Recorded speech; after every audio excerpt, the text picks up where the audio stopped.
everybody. Welcome back to the Mindful of You podcast. This is episode 49, Living with OCD with Amanda Spackman. So I'm super excited for you guys to check out this interview with my lovely sister. I just wanted to tell you guys a little bit more about her. This is a longer one today, but it's worth the listen, I promise. So my sister is about 10 years older than me.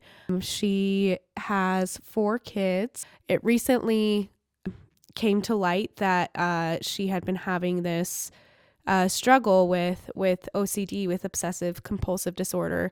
It's not really something that we talked about or that was really talked about in my family, really. But it's something that was and sometimes still is difficult for her, and she went through a lot to receive treatment and try and figure out what was going on with this disorder. So she gets really vulnerable with us here in this interview, and a lot of this I was hearing for the first time, and I know family that is listening will be hearing for the first time as well. So it's a really good listen, and she goes over some hard-hitting topics, and I just wanted to kind of put out there that with OCD it can latch on to a lot of different topics, and some of those topics can be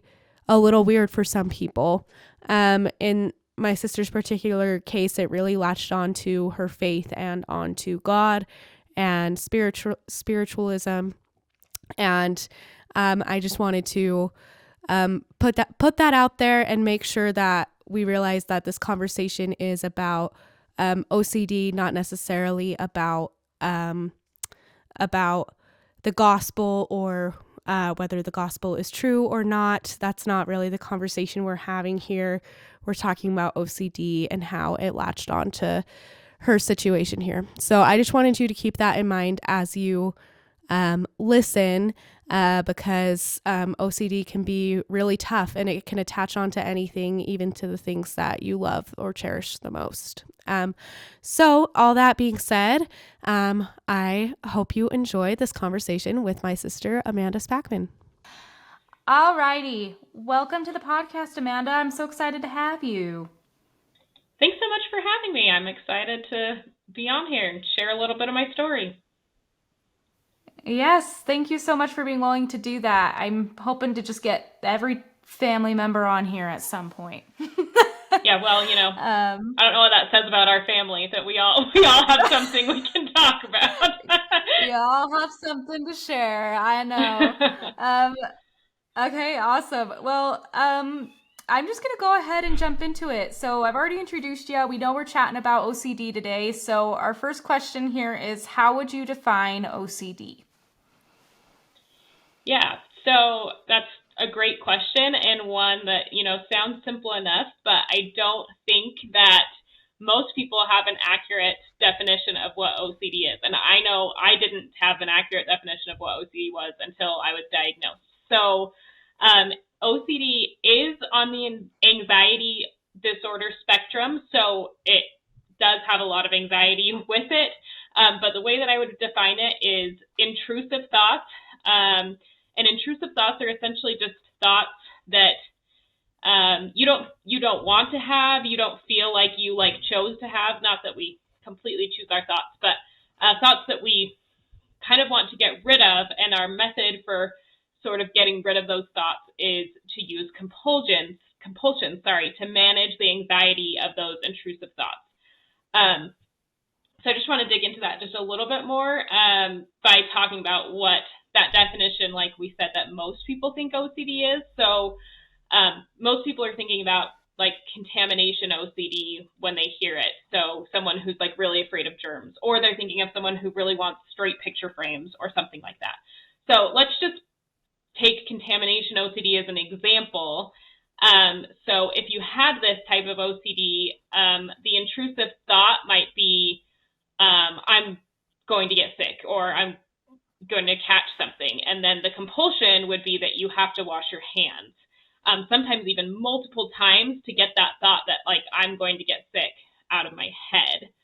So most people can kind of understand that as OCD, but what most people don't realize is that OCD takes on so many different forms, and it's not all about contamination. It's not all about symmetry.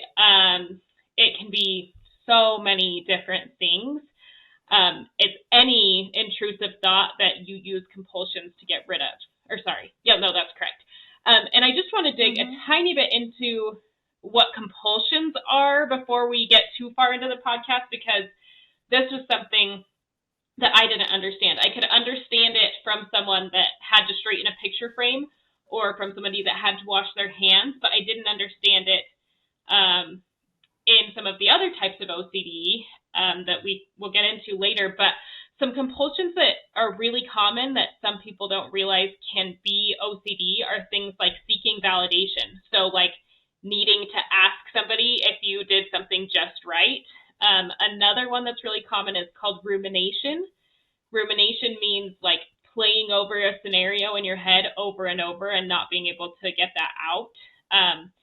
Another compulsion can be like prayer. And that's not to say prayer is bad, but people can use praying to relieve their OCD anxiety.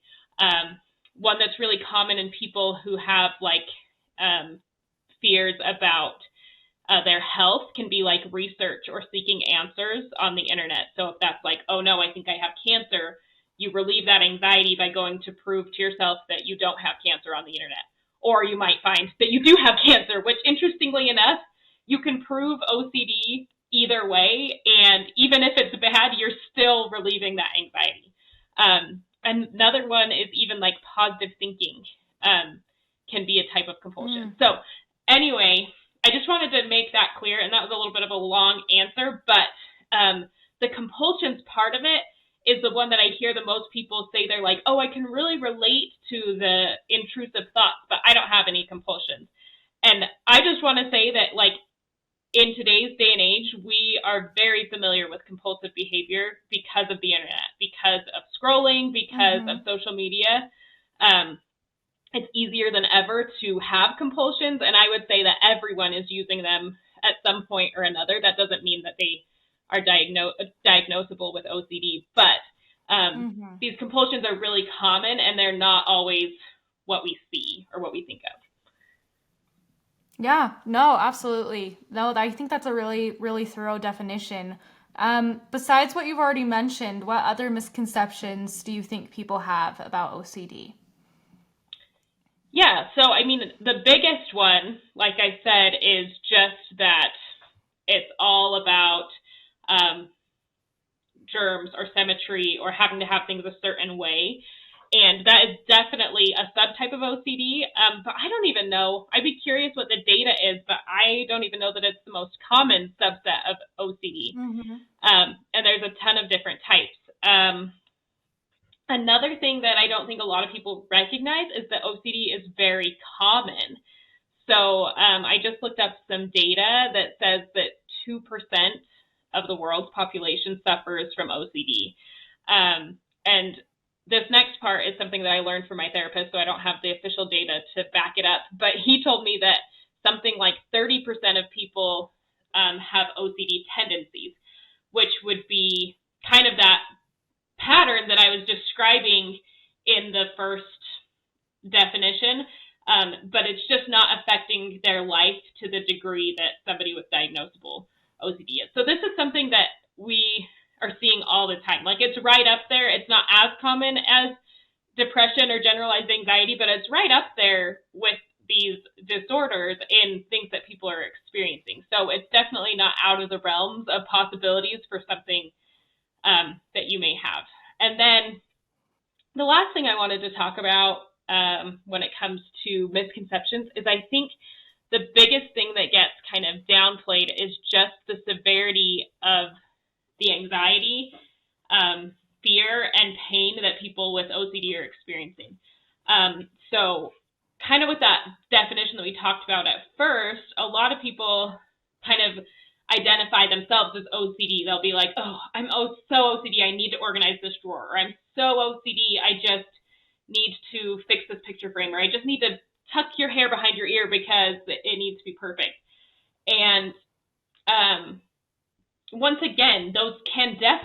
the symptoms of OCD, but if a person truly had OCD, the anxiety they would feel about straightening that picture frame, about putting that hair behind the ear, whatever it is, would be so intense, like fight or flight type of intensity, that they truly cannot stop themselves from fixing it. And it's not just a preference; it feels anxiety, or OCD tells you that it's a need. It's a need to make that happen. It's not just an irritant. It's something that, like, if you don't, your heart is like pounding and racing. You feel like the world's going to end. It's very intense. And I've read some different statistics that OCD is one of the most debilitating of the mental health disorders. And I think we kind of downplay that with the silliness of it. And don't get me wrong, there is funniness and silliness that comes with these behaviors. But I think if we understood just how much pain the people experiencing this were in, that we would approach it a little bit differently. Yeah, absolutely. I think the difference is it's not something that could comfortably be left alone. It's not just like, oh my gosh, I guess leave your picture frame crooked. That's weird. It's a lot more intense than that. And I know you mentioned that OCD extends beyond those symmetry and contamination themes. And so I was wondering if you could talk a little bit about what themes your OCD has attached to, and just with that, maybe when you realized that you might have OCD. Yeah, absolutely. So I'm going to kind of tackle it in two parts. So the specific subtypes that I experience, I have three, I think, in my diagnosis, were perfectionism OCD, which is what it sounds like, just an obsession with being perfect and performing life perfectly. And then it's pretty similar, is another type of OCD, which is called scrupulosity, which is obsessions about God, religion, morality. So again, I think perfectionism and scrupulosity kind of go hand in hand quite a bit, because there is a lot of that wanting to be right before God. And the last one that I experienced was called existential OCD, which this one is almost one of the harder ones to see, but it can maybe give you an idea of how there's so many different compulsions. And existential OCD is just an obsession with essentially, like, where am I going? What's the answer to life? Like, just knowing that you have kind of the right way to do life and beyond, because a lot of my fears, actually, I would say the majority of my fears were about the afterlife, not about this life itself, but about what was going to happen after we died. So that's who I am right there. Sorry. And then will you say your other question one more time? Absolutely. Yeah. I just wondered when you started realizing you might have OCD, especially with these themes that are more, they're not uncommon by any means, but they're lesser known when the typical person's going to think of OCD. How did you come to realize that might be what's going on? Yeah. This is the part where you might need to sit back and get your popcorn. It's kind of it's a long story, but yeah. So first off, I just kind of wanted to say, going back to what we were talking about, what people understand to be OCD, that definitely played a role in me not having any inclination whatsoever that I had OCD. Another thing that was really important in my journey is that in my culture and upbringing, I felt like perfectionism was rewarded. I felt like it was kind of a gold standard to strive for. And I really felt like not only was it not a problem, it was like the way I was supposed to be. Like, was a badge of honor that I was so perfectionistic. And again, that sounds so perfectionistic as I'm saying it, but I kind of wanted to just like share a little bit of like how this looks different than just striving to be better and to be good, because I think that is always something good for humans to strive for, is growth and betterment. But the motivations for me were these intense fears. It wasn't altruistic at all. It wasn't like, oh, I truly want to be a good person. I truly want to be proud of myself. It was just this intense fear of not being right before God, of not being enough, that was driving that behavior. So I think if I were approaching that type of behavior from an altruistic place, it could have been completely different. It could have been good behavior, but it was not. So as far as recognizing it, I really had a long journey to that. And it kind of just started out, to be honest. So OCD a lot of times has triggers, like life triggers, difficulties in your life that sort of turn it on. And to be clear, a lot of these tendencies are tendencies that I have had my entire life. So when I look back, I can see OCD tendencies, like even in my childhood. Some examples were things like I had intrusive thoughts about phone calls. So if anybody called after 8:30 p.m., like someone was dead. Like, you do not call after 8:30 p.m. And the times were different then because, we didn't have cell phones. So the whole house is ringing when somebody makes a phone call. And I just, my heart would race until I was able to go like confirm, okay, like what was the phone call? Is everybody okay? Great. Like I can go to bed now. Or I'd have intrusive thoughts about like someone being in my window well, and a lot of these are sounding like childhood, like, and I recognize that. And like I said, I think that goes back to a lot of people have some of these tendencies, but I did see those things in myself from a very young age. But I don't think I had diagnosable OCD up until probably 3 or 4 years ago. And kind of my trigger for that was my husband and I moved to Ohio for him to start dental school about 7 or 8 years ago. And with that, I went from this like Utah Mormon bubble to the real world to some degree. And I started really questioning a lot of the things that I'd learned growing up, even things like I had ideas that like, and remember, we have this perfectionism that's running under the surface all along. But kind of that perfectionism was like, oh, I'm in the true church, or and then I went and met people and I was like, these people are really great and they're pretty happy in their church life. And this cognitive dissonance just kind of started popping up more and more. Then we moved back and I found myself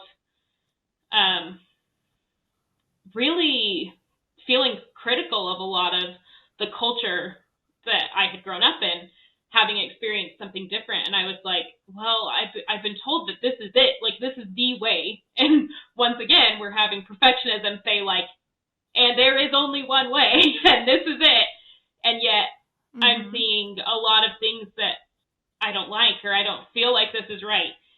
And rather than kind of lean into that and explore it, this just brought up intense feelings of fear that I couldn't go there. Like I couldn't ask these questions. It wasn't safe. And so I think what started out as like a faith crisis really just shifted into OCD. And I started, I really felt like I wasn't going to find peace until God answered these questions. And now looking back, I'm like, these are unanswerable questions, but I needed to know like with certainty that I was in the right church, that I was making the right choices, that I was all of these things that just couldn't be answered. And so then I started to really question the existence of a God, because I was like, I've been told that God answers prayers, and he's not. And so I just don't think that God is real. And yet OCD made me think like, well, you're going to hell then. And I'm like, as I say all this out loud, it's so clear how a little black I and white, wasn't in a good place. It was not only is it black and white, but how could I go to hell if there is no God? Like, it doesn't even make sense. Yeah. But I was like, no, you're going to hell because you don't believe in God. And I'm like, well, who's putting me in hell? Like, but they felt very real and very intense. Right. And also, I was terrified to share any of this with anyone. I just felt like, once again, like, putting that out there into the universe, like, was like admitting that those thoughts existed in me, and that was too much. So I didn't tell anyone for years, like, not even my husband. And I just, like, went to church and, felt damned the whole time, and it was awful. And I don't even know, well, there's kind of a turning point where I really realized, like, something might be wrong here. And that was, I don't know what year it was, a couple years ago. I was camping with my family, and I was out paddleboarding on the lake. We were up in Tony Grove. It's beautiful if you've never been there.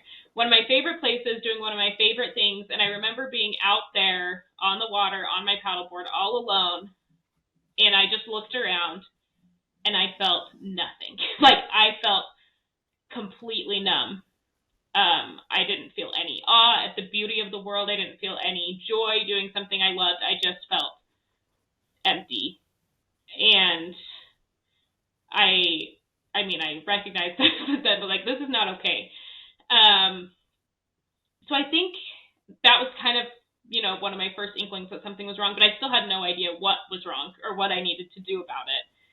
And eventually, I don't know what led me to feeling brave enough to, like, start.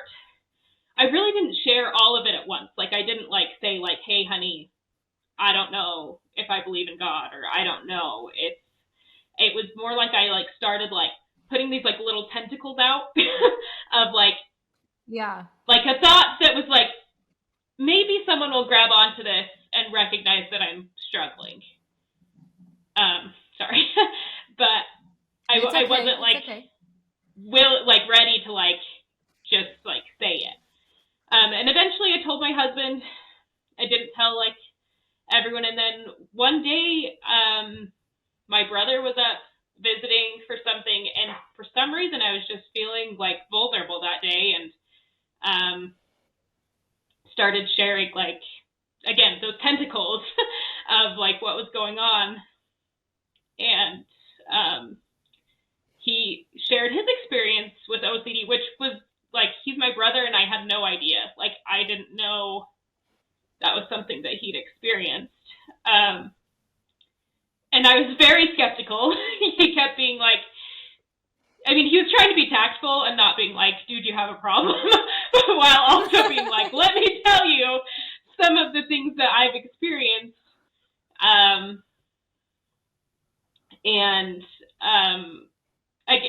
It was meaningful. It was meaningful because, obviously he's my brother, but we also,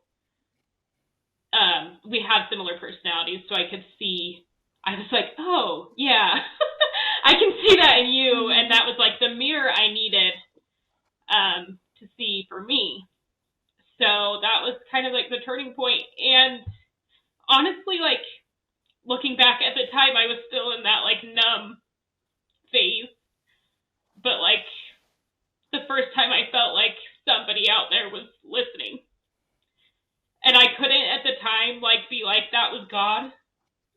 Or, like, it was just like, someone cares. Or something, or the universe cares. So anyway, from that moment, I was able to get on a call. And even, again, like I said, I was super skeptical. I was like, I'm going to call him, but I don't have this. Like, I'm totally normal. This is fine. I don't have OCD. And then, I did the test and it was like, you very clearly have OCD. I was like, I don't, but maybe the therapy will help anyway. So I'll do the therapy because it might help. And eventually I was able to come to terms with the diagnosis and get started with exposure therapy. So that's kind of that story there. Oh my goodness. No, I'm not surprised that it was a long story. I know that's not uncommon with OCD. A lot of people go through a lot of treatments and a lot before they actually find out, oh, this was OCD. And yes, and before we jump into something else, actually, sorry, I'm cutting you off a little bit, but I do want to bring up I had been through therapy before I was diagnosed with OCD, and it was mostly just, I mean, I dealt with like a lot of like, well, it was postpartum depression, but manifesting as anger, because that's how I manifest depression. So I had gone to some therapy previously, and I had a good experience. But kind of going back to what we talked about in the beginning, because OCD is often like missed, a lot of times people are treated incorrectly, and that definitely was the case for me. And like I said, it wasn't like too harmful, but I think for some people it can be. But what will happen in like traditional therapy is you learn these tools that are really useful, and I use tools from my therapy all the time now that I'm like in recovery, and they're so useful. But at the time, I learned these tools, for example, like you've probably talked about like the model on here a little bit. Have you talked about that? So I would be like, okay, I can do this, and I would use the model to like have better thoughts compulsively. It was like a compulsion. Or meditation, you meditate compulsively. It's like, oh, I'm not feeling good. Okay, I'm going to meditate. And it's difficult because it's like, this is a tool to manage anxiety, but when you're using it to avoid like facing the fear, it actually just keeps you stuck in that OCD cycle for longer. So that's really important. And OCD can come across as so many different things. Interestingly, ADHD and OCD have a lot of similarities. And again, just generalized anxiety. I think a lot of people are being treated for generalized anxiety that would be better suited with OCD treatment. Yeah. Well, speaking of OCD treatment, do you want to talk a little bit about that? Yeah, I would love to. So I was able to get into exposure therapy, which as far as I know, like the gold standard for OCD. Yep. And there's other options, but that's kind of like the go-to. And to be completely frank, it was hell. It was the absolute hardest thing I have ever done in my entire life. And I say that not to like, I hope that by the end of this, that like, if you are a person that's struggling with these feelings or thoughts, that you still you still do it, because I came to recognize that the life I was living before wasn't really a life. However, you really need to be prepared for the hardest thing you've ever done. And the reason for that is because exposure therapy essentially takes the obsessive thought part of OCD. So they're taking the fear. So for me, the obsessive thought might be like, what if God is not real? And you expose yourself to that. Meaning, I'm going to watch a really compelling video from an atheist that's telling me all the reasons that God is not real. And then I can't perform any of those compulsions. So I can't seek reassurance. I can't go ask my husband to tell me all the reasons why God is real. I can't go find any kind of like solace, really. I just have to sit in that uncertainty. And remember that these are the most intense fears that people don't want to let anybody know exist. That's what you're doing, is you're just going head first into those fears. And another interesting thing with OCD that I don't feel like I addressed very well in the beginning is that OCD actually thrives on certainty. So Yep. an interesting thing is like a lot of people who are experiencing phase crisis that might be OCD would do something like this. It would be like, okay, I'm certain that God is real, and then something comes along that shifts their paradigm, like we talked about, where they're like, oh, maybe God isn't real. I don't feel like this prayer was answered. And what they will do to ease that anxiety is just flip. They'll be like, okay, I'm an atheist now. God is absolutely not real, because they have certainty that way. Like, because Yes. they can't live in the middle. Like, and so OCD is always trying to be sure one way or the other. So even that's kind of what I was saying earlier. Someone who has health OCD, if you told them, like, oh, hey, you actually do have cancer, that would be weirdly reassuring to them, because suddenly they're like, yes. I knew it was cancer, and they feel better for a minute. That's the thing about compulsions, is they make you feel better for a minute. Mm-hmm. And it's an answer. Even if it's not the answer they wanted, it's an answer. Right. And so then, so kind of how therapy went for me, to be completely honest, is I was exposing myself to all these things, and it was really painful. And then I was like, fine, to my therapist, like, fine, God isn't real. I'm out. I'm not doing church anymore. I'm not doing any of these things. And he'd be like, whoa, that's certainty. What if God is real? Yeah. And then I'm like, are you serious? I just decided he wasn't. I just went through that,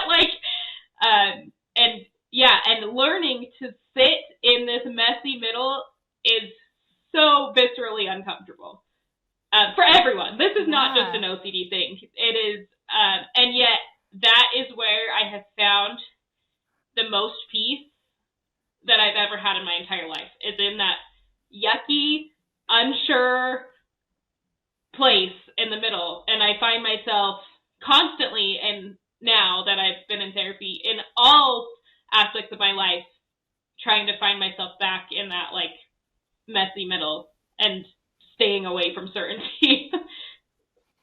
No, that's, I've mentioned this a little bit as I've been learning more about OCD. I've been talking a little bit more about accepting uncertainty, because it's a concept that's new to me. I think a lot of my anxiety coping techniques have been ways to find certainty or to get back to certainty, and landing in the middle, while temporarily uncomfortable, it sounds like in your experience, long-term is maybe more peaceful. Absolutely. And you also just get, to be frank, I think a better way to say it would be, you get comfortable with being uncomfortable. You kind of just expand your ability to sit in that discomfort, which means you also just kind of expand your ability to feel on like all ends of the spectrum. Like, I no longer had to feel numb, because I was okay with the yuckiness, if that makes sense. Yeah. And it's really hard to explain until you experience it. Yeah. Yeah, no, that makes sense. So I feel like you've talked about the struggle that was OCD and the struggle that was treatment. And then you've alluded a little bit to how you're feeling now, but can you tell us a little bit more about how you're feeling now that you're more in the recovery stage of OCD? Absolutely. So I wish I could go back to kind of when I finished therapy and was talking to my therapist, because we kind of talked about this together. But one thing that is kind of the best way that I can describe it is OCD is really mean and really controlling. and one way that I recognize OCD now is that OCD tells me that I have no choice. So when I was in treatment, OCD would be like, you found out the truth. You have no choice but to leave the church. And that wasn't true. Like anything that your brain tells you you have to do is not true. Like you do not have to do anything. Yep. But I had lived my entire life with a voice in my head telling me that I had to do things, that I had no choice but to do them. And the best way I can explain how I feel after therapy is that both that like mean, bossy, like internal voice and like the truest part of myself both still exist in my brain. But before, they were so enmeshed and entangled that I didn't know which one was which. I didn't know which one was like me, like the real me, and which one was OCD. And now, while they're both there, it can be like, that's a nice thought. This is what I'm going to do. Like, I appreciate your input, but no. So it became like more of like an annoying devil on my shoulder instead of like an overpowering presence. And so I think that's the best way to explain the difference. I also just feel so much more peace in who I am and the choices that I'm making. Again, because I recognize that certainty is an impossible standard. So I'm able to face like, and I do this on a regular basis where I'm like, well, this is the call I'm going to make. I might be wrong. This might be the wrong call. Okay. And I'm going to do it. And then the interesting thing is life is a really great teacher, but you have to live it to be able to be taught by it. And before, I was so afraid to even live it that I wasn't able to expand and to grow. And so I would say that growth has become a much more normal part of my life now because I'm able to get out there and actually learn. Yeah, no, that's it. OCD is like, from my understanding, like the fear and doubt disorder, and fear and doubt just make you want to hide and like make sure that you have control over something. And it can get so debilitating to the point that people don't leave their homes, that people don't talk to certain people that their higher self would maybe like to talk to. And I just, I know I'm kind of going back to the beginning, but almost just emphasizing like how debilitating it can be. And maybe even for those experiencing it, they might even not realize in the moment how debilitating it is until they're looking back and they're like, gosh dang it, I didn't do anything. I wasn't doing anything because I was full of fear. Yeah. I don't know. Yeah, absolutely. And I think that's an interesting point about mental health to begin with, is that a lot of times you don't know. You don't know how much better it can be until you experience it. So yeah, absolutely. And our brother Dylan, he's going to come on here eventually to talk about OCD as well. And I remember he mentioned like OCD is really hard and OCD treatment is really hard. Like they're both hard, but you want to get better, right? Absolutely. And that's one of my mantras in life. I use it in my business all the time, which is just choose your heart. Yep. By being brave and doing OCD therapy, if that's what it means for you, or whatever the cool thing about OCD therapy and exposure therapy is that actually I want to teach it to everyone. It's very effective. It's very cool. To face your fear. And that sounds very cliche, but I don't think a lot of people know what that feels like. And yeah, I just have that mantra that I'm like, life's going to be hard no matter what. I'm going to choose. And to be clear, I can't choose what happens to me. I don't want to make it seem like that is what I'm doing, but I'm going to choose my heart, and I'm going to choose growth rather than choosing the heart of being stagnant. Absolutely. Oh, awesome. Thank you for sharing. So You've talked a lot about your experiences with OCD in relation to God, in relation to church, and this.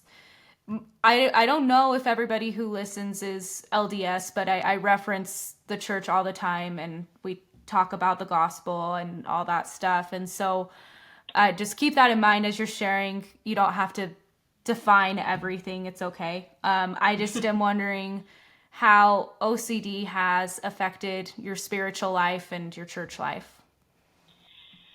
Absolutely. So, overall, it is immensely better than it ever was. However, I feel like there's just a lot that happens with spiritual growth. And this goes a little bit along with like choosing your heart, but there's always something to grieve. And I, to this day, grieve certainty about God. I grieve being able to say, like, I know beyond a shadow of a doubt that this church is true. I know beyond a shadow of a doubt that God is real. And I don't know that that's something, I'm not going to say I know I won't ever have that again, because OCD would have me say that. I don't know that that's something that I will ever have again, and that still makes me sad. That still feels like a loss. However, what I gained was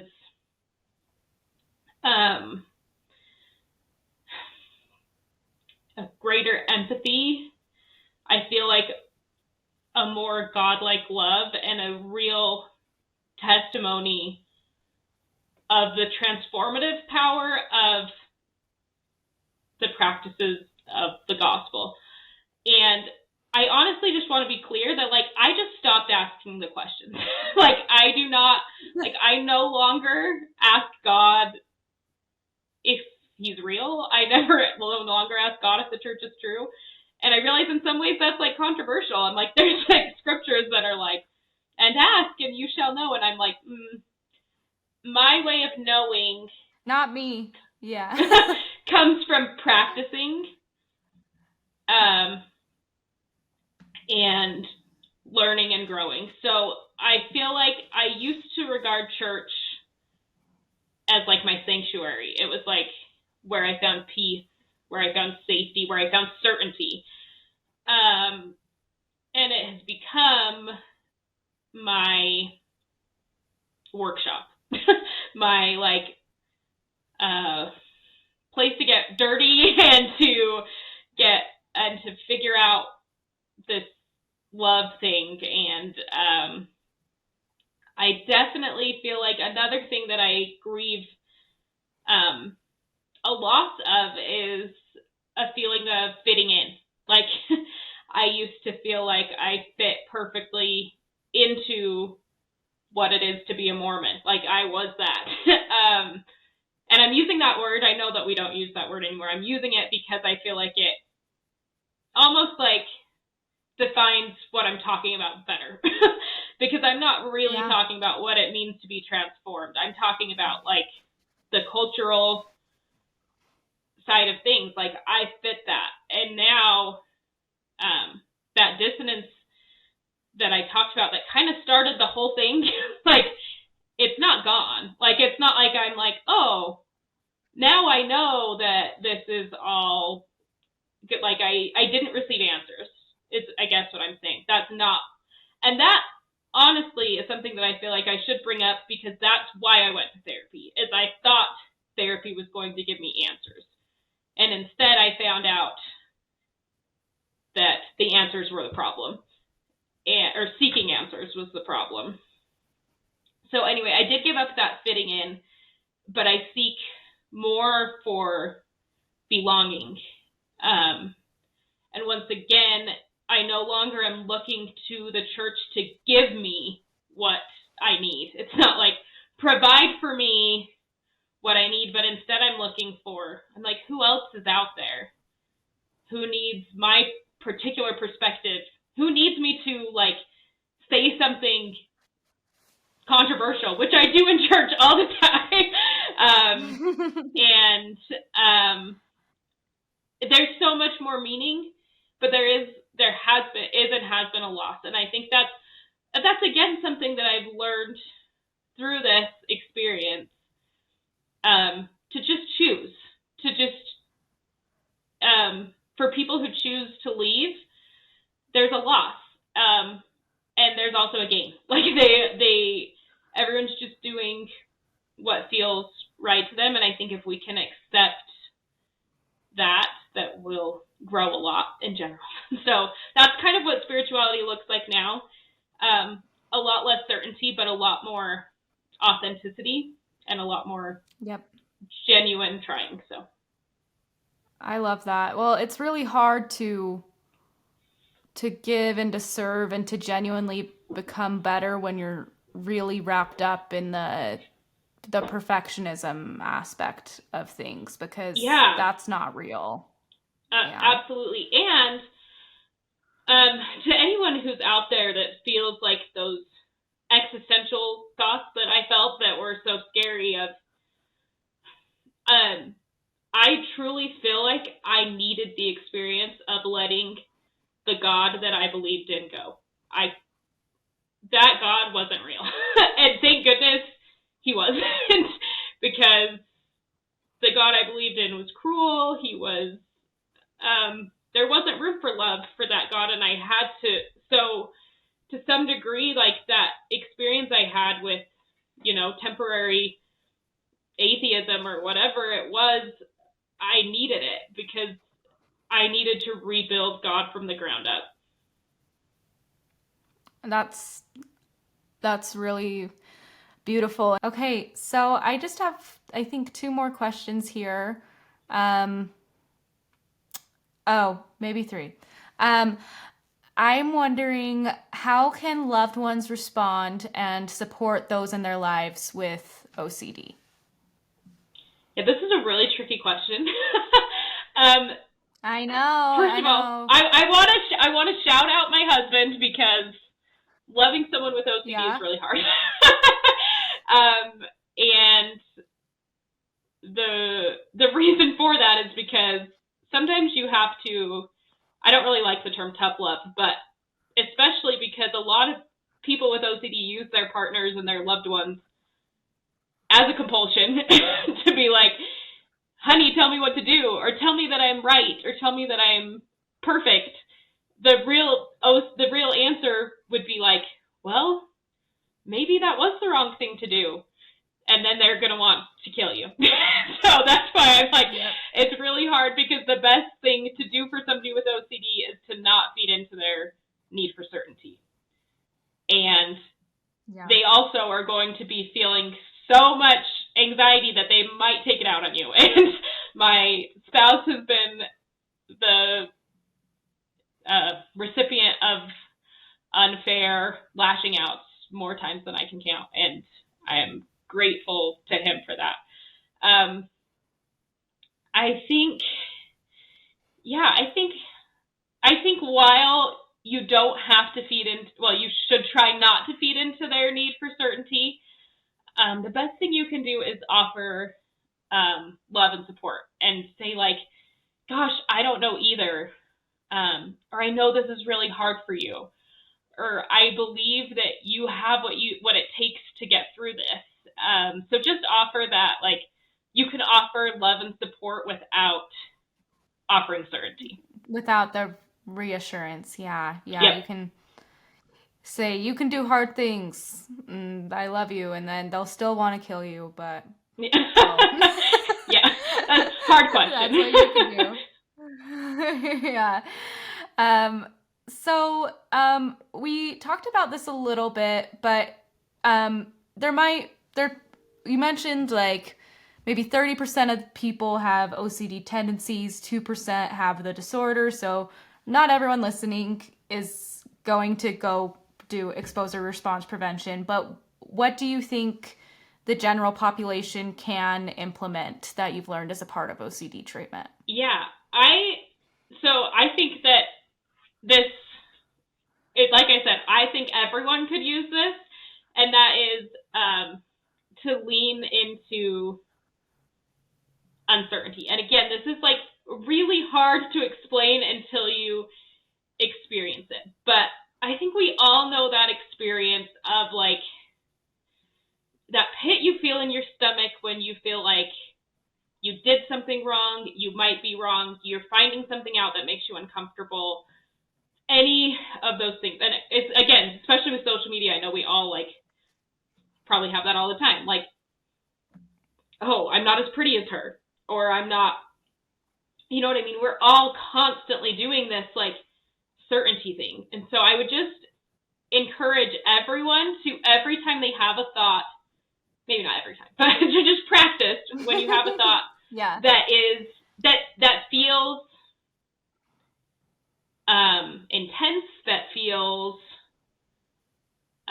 like it's trying to force you to do something. It feels like anxiety in general, to just lean into it. So if it's like, you're not as pretty as that girl, it's like, maybe I'm not, but maybe I am. I don't know. Yeah. I'll never know. Maybe if you have a thought that's like, oh, I don't think that person likes me, maybe they don't, but maybe they do. I don't really know. You know, and I think it's really important to flip-flop on that, to not just, because once again, we're trying to stay in that like place of uncertainty. So absolutely, we can take this both ways. Let's say we have the thought of like, that person doesn't like me very much. You can choose to have certainty that that person does like you, or sorry, that person doesn't like you. And you're probably going to feel kind of bad about yourself, but at the same time, you're like, but I know, like, I've got certainty, so I don't have to think about that thought anymore. So, but you're going to feel terrible about yourself, but you can at least have certainty. Or on the flip side, you might be like, no, I'm going to positive think my way out of this. I think that person definitely does like me. And then 2 days later, they're going to do something else, and you're like, crap, maybe they don't. Maybe they don't. You're back there. Until you can just learn to be like okay with the maybe they don't, maybe they aren't. So I think just anytime you have those thoughts, be it negative or positive, don't necessarily try to positive think your way out of it. Instead, just stay in the middle. Absolutely. Yeah. No, I think that's great advice. I mean, it's a little bit of a also just facing discomfort and anxiety, not trying to push those feelings out, but allowing them to stay. Yeah. Another thing too is that, let's say, sorry, this is a little bit going deeper, but let's say you have a thought that like, that person doesn't like me. To go even deeper than just sitting with the uncertainty, you could ask yourself, what do I not like about myself?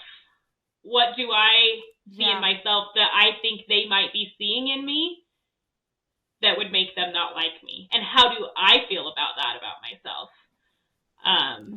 Because a lot of times this anxiety is really coming from our perceptions of ourselves that we don't want to admit. So interesting. Yeah. I'll have to try that out. Okay, cool. Well, we're about to wrap up here. Where can people go if they think they may have OCD? Yes, so I mean, I only have experience with my where I got therapy, which is called NoCD. That's NOCD. It's an app-based therapy, so it's all done virtually, and they have a free discovery call, I think. So essentially they would be able to, it's not with a therapist, but they're able to talk to you and let you know if like, yeah, this would be worth pursuing or maybe not. So it's nice to just have that like free, like, hey, I think maybe this could be a thing, that you're not losing anything to try it out. I'm pretty sure for those people that are local to Utah that there is an OCD center here as well. I don't know exactly where, but I think there is an option for in-person therapy. I will find that so we can link to it if that's more your style. For me, the online was perfect because I could put a TV show on for my kids and do it all at home. So a lot of those barriers with therapy were kind of removed by being able to do it virtually. And I did not have insurance, so I paid for it out of pocket, but I do think they accept insurance if that's an option for you too. Yes, they do. They do.